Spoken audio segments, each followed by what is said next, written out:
A guy in my class tried to get my attention by talking shit. I ignored him. Then Leo moved from smirks to cruelty, spreading those slutty rumors about my mother. That was the one thing that cut beneath whatever armor I'd built. I snapped. I grabbed my metal pencil case like a weapon and hit him hard until the classroom smelled like dust and hot anger. Teachers tried to pull us apart when they called our parents, but muscle memory and heat had me locked on him. His mother, face bright with righteous fury, pointed at me and screamed something I still hear at night, that girls like me should have never been born. Big mistake. This time my parents took over, and the world shifted.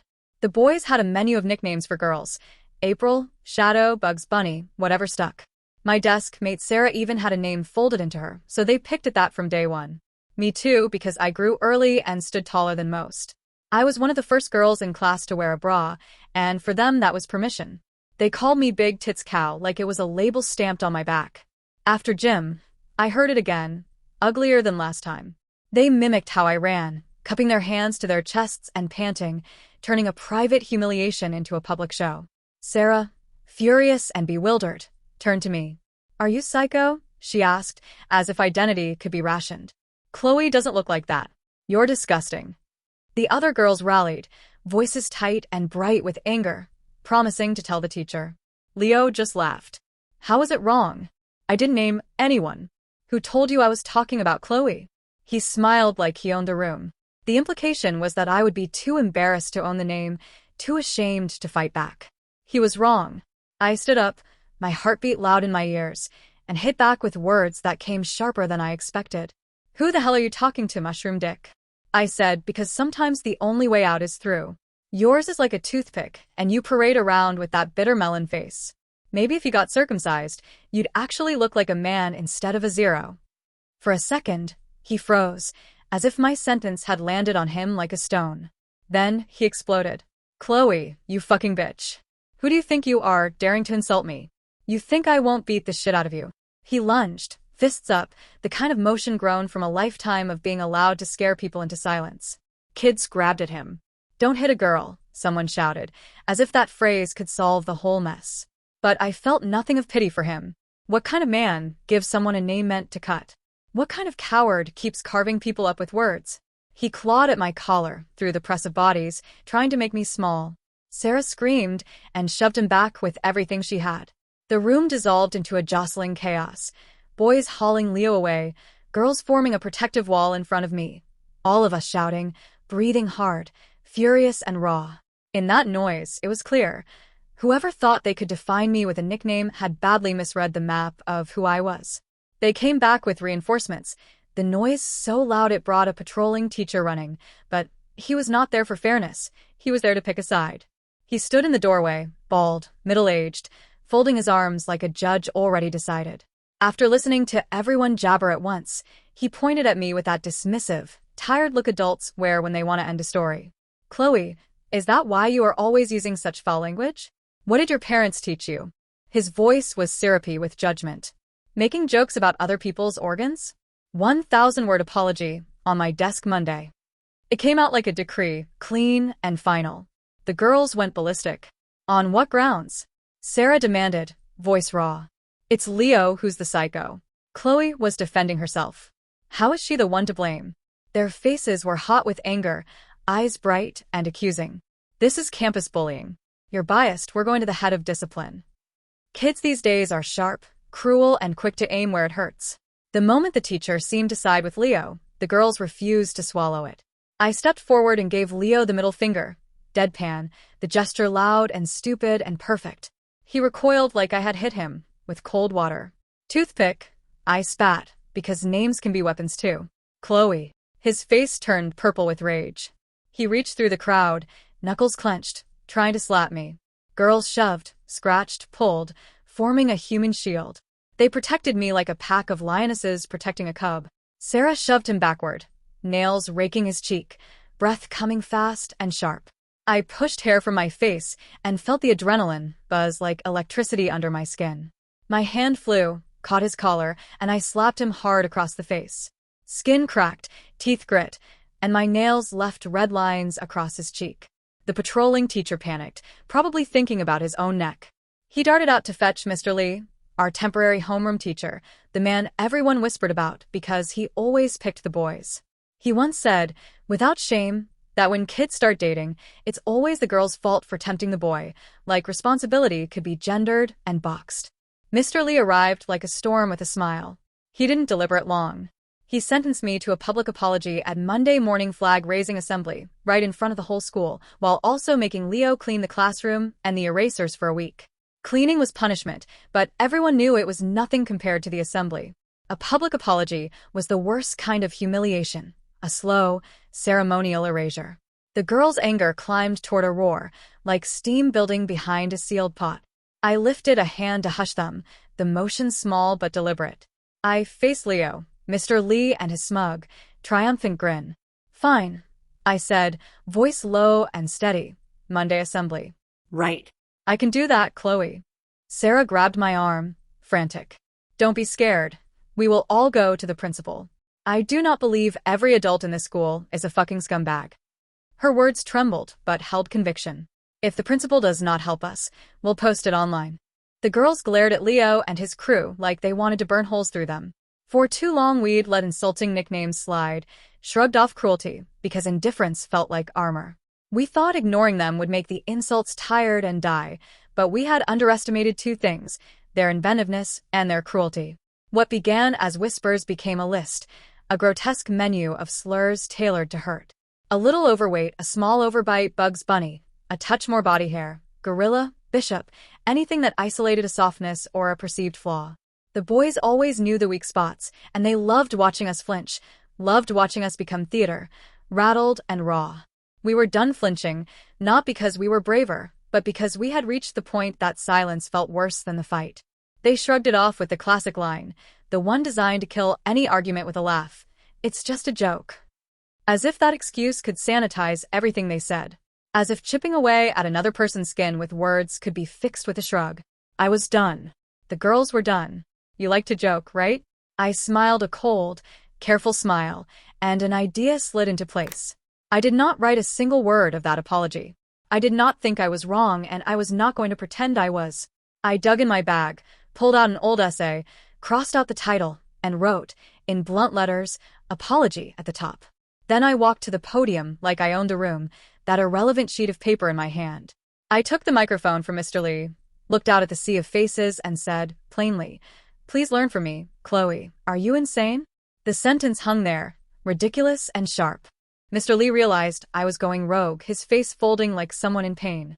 He lunged for the microphone, hands flailing, but I dodged him, grabbed the mic again, and stormed across the stage, my voice echoing off the walls. I did nothing wrong, and I don't think my counterattack was out of line, I said, pacing, feeling every eye. Some people are born assholes and won't learn unless you beat the lesson into them. Leo spends his time giving people nicknames, then cries like a child when he gets one back. I let it come out unfiltered. Leo, you are the most spineless loser in this entire school. A dog would puke if it saw you and walk away. You didn't win. Got the balls? Stop hiding behind bias. Teachers got the balls? Justify your little nickname habit. When your parents come to school, I'm going to ask them exactly how they raised such a disgusting, perverted piece of shit. You're a shameless, pathetic clown, a joke for everyone to laugh at. It was cathartic, brutal, and honest. I filled the silence with everything I had been storing up, and the words landed like thrown stones. Chaos followed, a mad dash across the stage as teachers tried to grab me, as administrators finally realized something had spilled out into the open. I held my head high. I wasn't ashamed. Not once did I feel small. I stood back at the podium while Mr. Lee sputtered and scolded, and I smiled, watching Leo's face burn with rage, while he hid, too cowardly to step forward. I mimicked his old smug look at him, loud, exaggerated, and it felt fucking great. My class started clapping, small at first, then louder, as Mr. Lee barked at them to be quiet. They didn't. Laughter and cheers spread, other classes joining in. Someone even shouted that I was a role model for all the girls. The noise was electric, triumphant. It was amazing. So fucking amazing. Turns out if you act crazy enough, nobody dares to bully you. Not even Mr. Lee, once the whole mess exposed the bias of him and a few other teachers. the head of discipline, and the principal pulled them into the office as soon as the assembly ended, and they were chewed out for lacking integrity as educators. For a while, Leo behaved. He and his crew didn't dare use another nickname. They started using our real names again, and we let ourselves breathe, wanting nothing more than to go to class in peace, to live that normal school life we deserved. I thought it was over, at least in my mind. I believed I had made a line, and that people would stop stepping over it. I didn't know some people are born petty, fixated on winning at any cost. A few days later, a whisper started on school forums, a dirtbag rumor, vague and vicious. It said some girl at our school had a mother who worked in that kind of place, that she traded drinks and company for money, that she was shame on a page. It was the same machinery of cruelty, repackaged, and now it aimed at the people I loved. The forum post went up on a Thursday night. I didn't see it until Sarah called me, her voice tight and strange, like she was trying to swallow broken glass. "Don't read it," she said. "Chloe, I'm serious. Don't look." Of course I looked. The thread was buried in the school's anonymous gossip board, the digital equivalent of a bathroom stall where cowards carve their poison. Someone, probably Leo, probably one of his spineless friends, had started a post titled, "Tea about SC's most shameless family." SC. Our school code. My school. The post didn't name my mother directly, but it didn't need to. It described her workplace with enough detail that anyone who wanted to could find it. It talked about certain services and late-night entertainment and wrapped every insinuation in a veneer of concern, like they were doing everyone a favor by exposing the truth. The comments were worse. People I'd never met, probably never would, dissecting my mother's life like she was a character in a show they could cancel. Some pretended sympathy. That poor girl, growing up in that environment, while others went straight for the throat. Like mother, like daughter. One comment said, and it had 17 upvotes. I read until my eyes burned, until my hands shook so badly I had to put my phone down. My mother worked at a hostess bar. She poured drinks, laughed at bad jokes, and made lonely businessmen feel less alone for an hour or two. She wore too much makeup and came home smelling like cigarette smoke and cheap cologne, and every morning she made me breakfast before I left for school.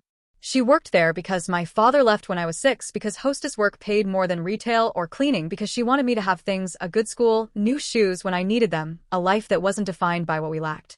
I knew what people thought about women who did that work.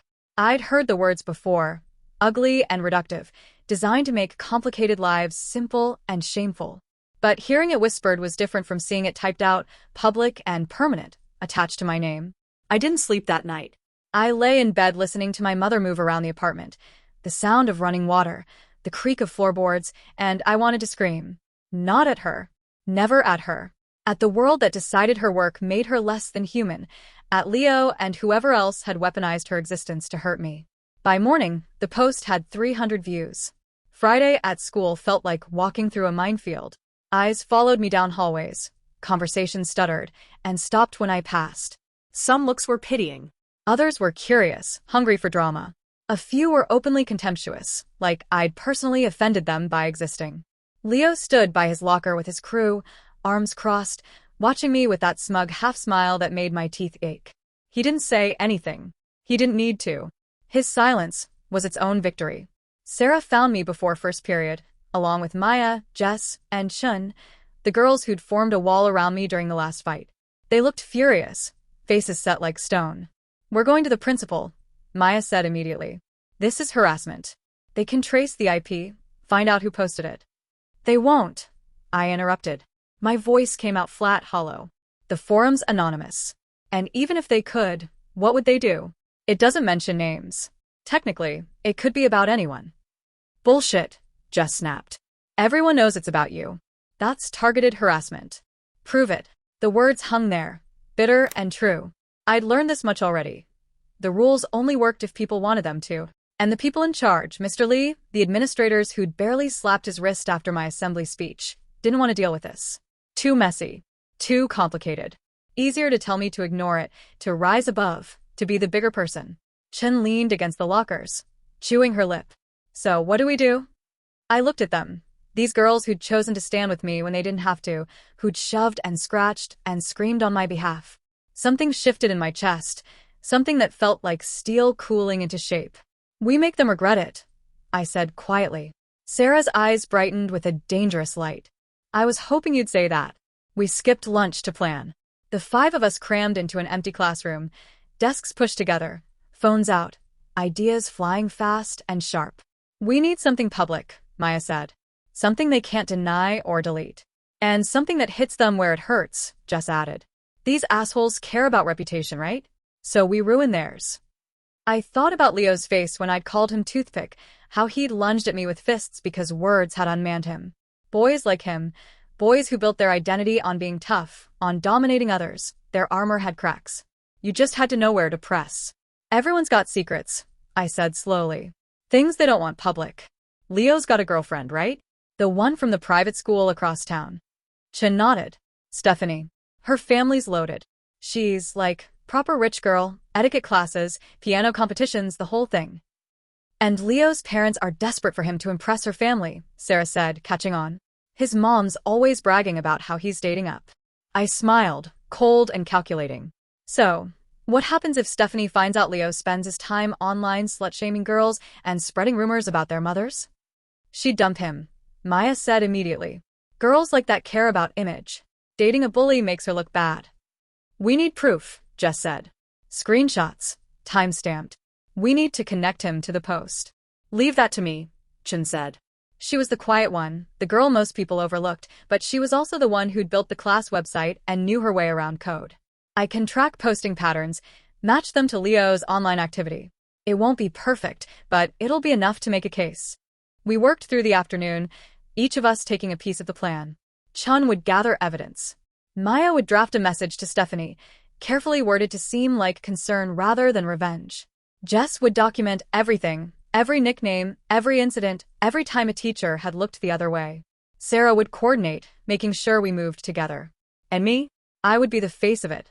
The one who refused to be quiet. Before we left, Sarah grabbed my hand. You okay? She asked, and the gentleness in her voice almost broke me. I thought about my mother, about the post, about every girl who'd ever been given a name she didn't choose. No, I said honestly. But I will be. Chun was terrifyingly efficient. By Monday, she had a folder full of evidence, screenshots showing posting times from the anonymous account that matched exactly with Leo's known online activity, similar phrasing patterns between the forum post and Leo's social media comments, even a slip where the anonymous account had mentioned a specific classroom incident only Leo and a few others had witnessed. It's circumstantial, Chen admitted, spreading printouts across my desk. Not enough for the school to do anything official, but enough to make him sweat. And enough for Stephanie, Maya added. She'd crafted the message carefully, positioning herself as a concerned outsider who'd stumbled across troubling information. I'm sending it from a burner account. Can't trace it back to us. I read through the message. It was perfect, earnest without being aggressive, detailed without being obsessive. It presented the evidence as something Maya had discovered by accident, along with a gentle suggestion that Stephanie might want to know who she was dating. Do it, I said. Maya hit send. We didn't expect immediate results. Girls like Stephanie moved in careful, calculated ways. They didn't make decisions impulsively. But by Tuesday afternoon, the school's ecosystem had shifted. Leo was twitchy, constantly checking his phone, face tight with anxiety. His crew seemed confused, shooting him questioning looks he ignored. During lunch, I watched him step outside to take a call, and when he came back his face was pale, jaw clenched so hard I could see the muscle jumping. She knows, Sarah whispered beside me. Look at him. She definitely knows. That night, Stephanie posted on her very public, very followed Instagram, a carefully filtered photo of herself at a cafe, coffee perfectly positioned, caption reading, "Removing toxic people from my life. Growth means knowing your worth." Sparkles. Subtle. Devastating. The comments exploded with her friends posting supportive messages, asking what happened, promising to cut out anyone who doesn't deserve you, babe. Leo's social media went dark. Wednesday morning, he came to school looking like he hadn't slept. His eyes were red-rimmed, his usual swagger replaced by a hunched, defensive posture. When his friends tried to joke around, he snapped at them, voice harsh and brittle. I should have felt triumphant. This was what we'd planned. To hit him where it hurt, to make him feel a fraction of what he'd made others feel. But watching him move through the hallways like a wounded animal, I felt something more complicated. Not pity, exactly. More like recognition. He was learning what it felt like to have your private pain made public, to have people you'd never met judge the most vulnerable parts of your life. Maybe he'd learn from it. Maybe he wouldn't. Either way, he was done targeting me. The forum post disappeared that afternoon, deleted by the original poster. No explanation, no apology, just gone. But the internet never really forgets. Chun had saved everything, backed up in 3 locations, insurance against future attacks. Think it's over? Jess asked as we walked home together. I watched the sunset paint the buildings orange and gold, thought about my mother coming home tonight, about whether I should tell her what had happened. For now, I said. But people like Leo don't change overnight. They just get better at hiding. Then we stay ready, Sarah said fiercely. All of us. And we would. Because we'd learned something important in these weeks of fighting back. Alone, we were targets. Together, we were something else entirely.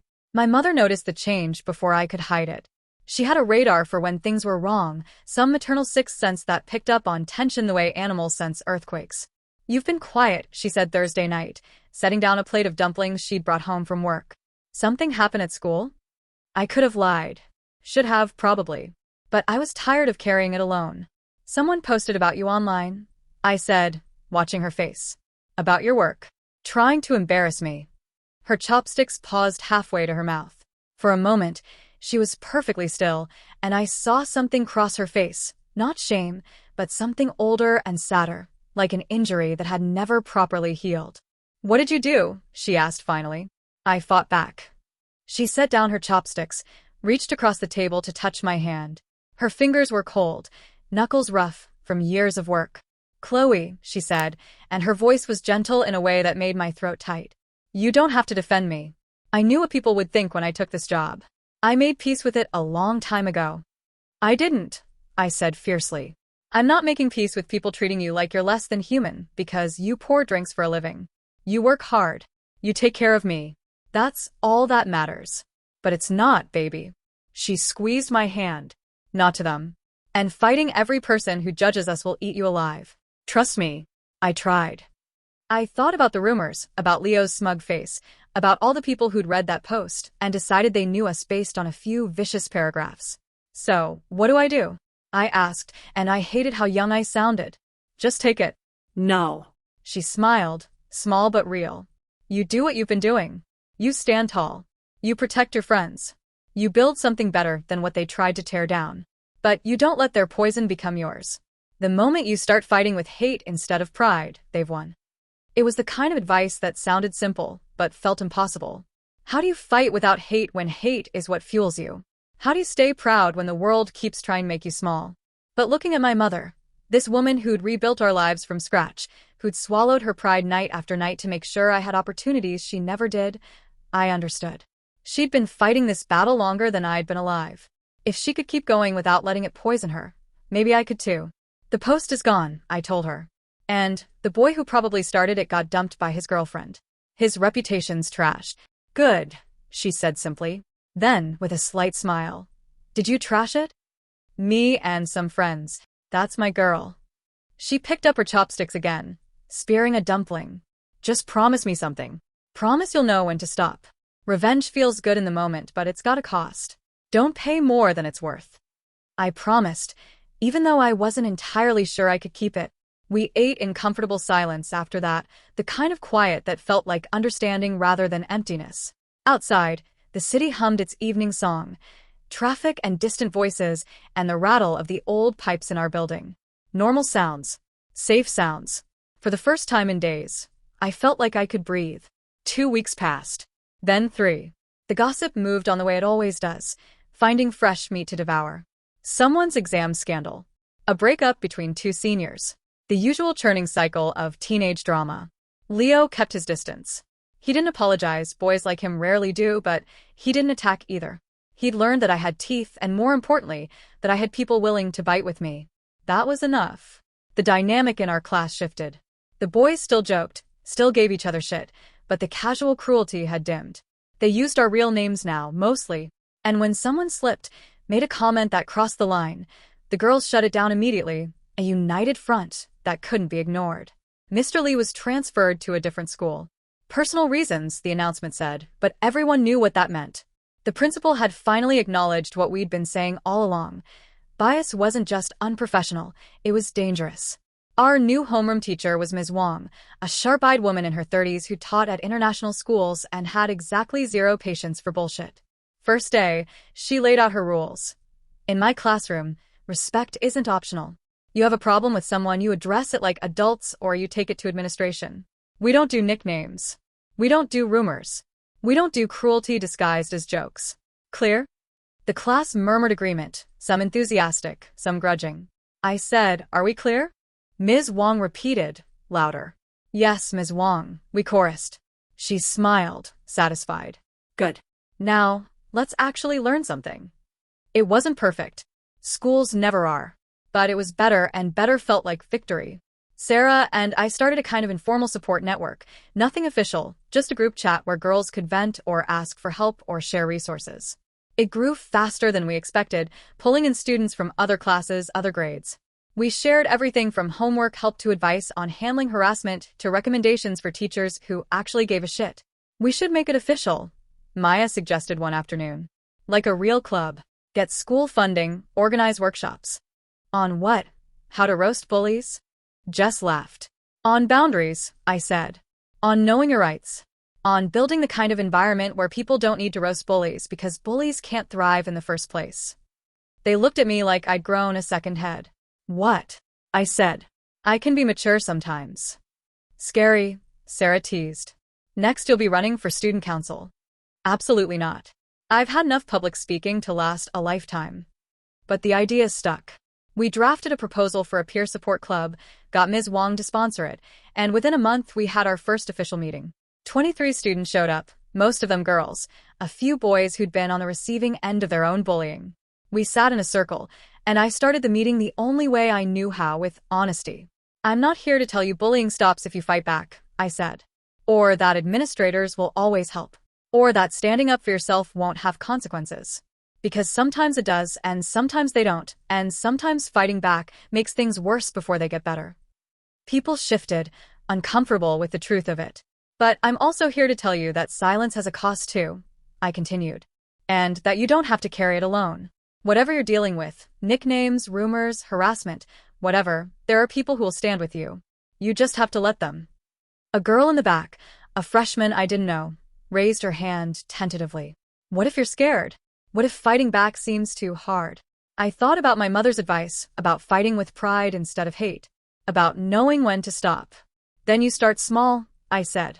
You set one boundary. You tell one person no. You ask for help. And you remember that being scared doesn't make you weak. It makes you human. The meeting ran over by 20 minutes. People talked about their experiences, shared strategies, offered support. By the end, that freshman girl was smiling, and the tight, anxious look in her eyes had eased.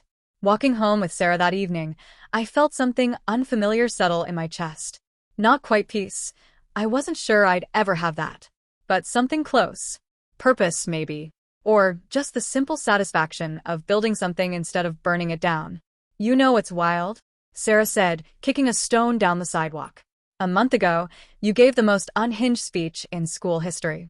Now you're basically running a therapy group. Character growth, I said solemnly. Or you just realized you're scarier when you're productive. Also true. We laughed, and it felt good, easy. The kind of moment you don't appreciate until later, when things get hard again, and you need to remember that they can also be simple. My phone buzzed. A message from my mother. Working late. Leftovers in fridge. Love you. I texted back a heart emoji and kept walking, Sarah chattering beside me about some drama in her math class, the streetlights flickering on one by one as evening settled over the city. There would be more fights. More layoffs, more rumors, more moments when staying quiet would be easier than speaking up. But I'd learned something important in these weeks of chaos. I was louder than I thought, stronger than I'd known, and I wasn't alone. That was enough. For now, it was enough.